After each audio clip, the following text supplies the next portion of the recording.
officers are now saying the man who got out of the passenger seat is Demario Fisher. He demanded the woman's backpack. When she refused, he put her in a headlock. Do you have anything to say about James Donaldson's lawsuit filed? No, thanks. Nothing to say? Nothing. Were the pitch sheets accurate? DCS officials believe a group of teens leaned on this fence, allowing one teen to sneak through a gap. That's when they believe he grabbed a rock, smashed it on this window. Imagine this screwdriver is a concrete column in the old bridge. The fire was so intense it caused the steel inside the concrete to melt. School spokespeople tell me it's now up to the licensing board if Douglas Jett will ever teach again. Someone would have had to take a net, opened up the net that covers her koi ponds and scoop each one out. But now the district needs to know more. They're asking parents how many people live in the home. I'm on the interstate right now and you can see this safety cable on the median is on the ground, though it's supposed to keep cars safe. Did not stop a semi from driving into oncoming traffic. Behind me you can see a street sweeping crew as well as the semi that's being pulled away. Interstate 24 expected to open within the hour. The Highway Patrol says they do check driver logs, but in this case, Metro Nashville police still working to learn what caused this driver to lose control. It's best to disinfect all surfaces. Scott, for many, Christmas is a time for families to get together. But even though Mills was cleared, the state still listed him as a sex offender, which meant he couldn't see his own grandchildren. That was fixed this spring, opening the door to a holiday with his entire family. To help his arthritis, Randall Mills strums. Damn near all my life, gonna keep on working. He learned how to play in prison. I was a big time Christmas person. I'd love to decorate the house. For 11 years, he spent Christmas with other inmates. Nowadays, it's just another day for me. It's the first year Mills will get to spend it with his grandchildren. Until last April, the state of Tennessee labeled him a sex offender. I was trying to better my life for me and my two boys, and all of a sudden, the rug's pulled out from underneath me. My whole life is thrown upside down. Mills was accused of raping a 12-year-old girl in Marshall County back in 1999. More than 14 years later, the Marshall County District Attorney dismissed the charges after a prosecutor learned Mills's DNA didn't match. It's their job to find out who that DNA belonged to, not mine. While behind bars, his 15-year-old son committed suicide. My family and I have actually been torn apart. In the short time he's been free, Mills has managed. He got married last October. I always told everybody I wasn't ashamed of who I am. Though in love, Mills still hates what happened. State law protects prosecutors. When you do somebody wrong, then you should pay for it. You shouldn't have immunity from that. He and his attorney have filed a lawsuit in federal court against Marshall County. If you're going to just railroad a human being like this, then there are going to be penalties for doing so. Though a guitar pick picks up Mills's mood, I'm still not free. Ever since, Christmas has had a different tune. A scheduled hearing for this case will be heard in federal court this January. Though certain members of the legal system are legally immune, Mills and his attorney hope they can set a precedent to protect innocent people. Jen French, Fox 17 News. Metro Nashville police were here just a few hours ago asking to look at hospital records for the dead fetus. The Islamic Center has them. It doesn't explain why Millersville police didn't ask for the documents in the first place. Provisional report of death. Confronted with a frantic father of a fetus and two other men, Ahmed Mosa did his best to comfort them. So we help them. We try our best to help community. Mosa asked for medical records that showed the 15-week-old fetus died on December 7th in Kentucky. The men explained they came to Antioch because there's no Muslim cemetery in Bowling Green. We have to respect. It's like human, We have to respect and bury as adult. It caused confusion for Millersville police. An officer stopped the trio for a tag violation. The men said they were in a hurry and had to bury a child's body. The officer never looked for the baby himself. The custom for Muslims is to bury the dead quickly, preferably before sundown. You wash the body, wrap it, and bury it.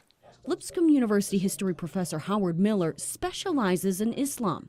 I think we have an example of a police officer who may have gone a little too far in the direction of respect for others' customs. And all he had to say was, our custom is we look at bodies, we don't know the cause of death. Fraternal Order of Police President Sergeant Robert Weaver says small departments have diversity training with bigger agencies, but this case is unique. This is an area that maybe there is a deficit in training. Maybe this is an area that we need to remind officers of, hey, let's slow things down, make sure we're investigating thoroughly. Ahmed Mosa stands by his decision. You belong to some faith. You like to bury according to that faith. Police say this may have been a learning experience for everyone. Fox 17 has requested to view dashcam video of this particular traffic stop. So far, we are still waiting for our request to be granted. We're live in South Nashville. Jen French, Fox 17 News. Scott and Stacy, because of the break-ins, Precision Plumbing employees have installed more than 30 cameras around their building. The company and a nearby business also offering a $1,500 reward to catch the culprits. It's just time consuming. It takes nearly an hour to engrave each one. But all of these pieces of equipment that's been stolen has got Precision Plumbing engraved on the sides. Lee Plummer is labeling the last of Precision Plumbing's power tools after burglars took nearly $10,000 in tools, gas, and copper from the family business. 3 of the missing tools are marked. To me, it looks like somebody's done messed our stuff up here. President Tommy Krantz first noticed something wrong a week ago. Come to find out, we had a truck missing. After someone stole 2 of their trucks on 2 separate occasions, Krantz installed cameras. I've never seen them before. First on Fox 17, this surveillance video shows 2 men sneaking past a truck. After opening a few compartments, the pair found what they were looking for. The auto theft guys told us that who it was, and there was a ring of them that was going around and breaking in a bunch of businesses and stealing vehicles and stuff. 2 days after one truck disappeared, Krantz says he spotted it on the street and called police. Officers tracked down both trucks. They were abandoned. Now Krantz is working to find the people responsible. I have them on camera this time, so I'm hoping with your help we'll catch them. In the meantime, Lee Plummer says this tedious job is worth it. It's something to look for, and there's a reward out for it for anybody that's got information. Employees think a 3rd suspect may be involved. If you have information about this crime, call Metro Police or Crime Stoppers. Jen French, Fox 17 News. We have 27-year-old Patrick Pendleton's suspension letter. After the alleged rape, he is not allowed on Robertson County school grounds or at school events. He is suspended and on unpaid leave. All right, here we go. A mother and soon-to-be grandmother, Joni Hart's children went to Robertson County schools. She knows the bus driver who is now facing rape charges. As a matter of fact, he was my kid's bus driver for a while. Police say 27-year-old Patrick Pendleton sexually assaulted a 16-year-old boy during a school trip Saturday in Gallatin. Pendleton denies the allegations. The same night, Robertson County court documents reveal Pendleton invited the 16-year-old over to his Springfield home. Police say Pendleton gave the teen alcohol before raping him. You never know who somebody is. Could be crazy. Fox 17 did a background check on Pendleton. While on the job, he was cited after police say he hit a middle school teacher in November 2013. After counseling, Pendleton was allowed to return to work. But around the same time, Pendleton was dealing with his own crisis.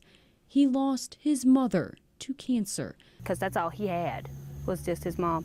A little quiet, shy, but always nice, polite. On a job application, Pendleton admitted he was arrested for burglary and vandalism, but the charges were later dismissed. Though Pendleton passed his criminal background check before he was hired at Robertson County Schools in 2011, it's no comfort to Joni Hurd. It could have been any kid. This time, Pendleton won't be returning to work.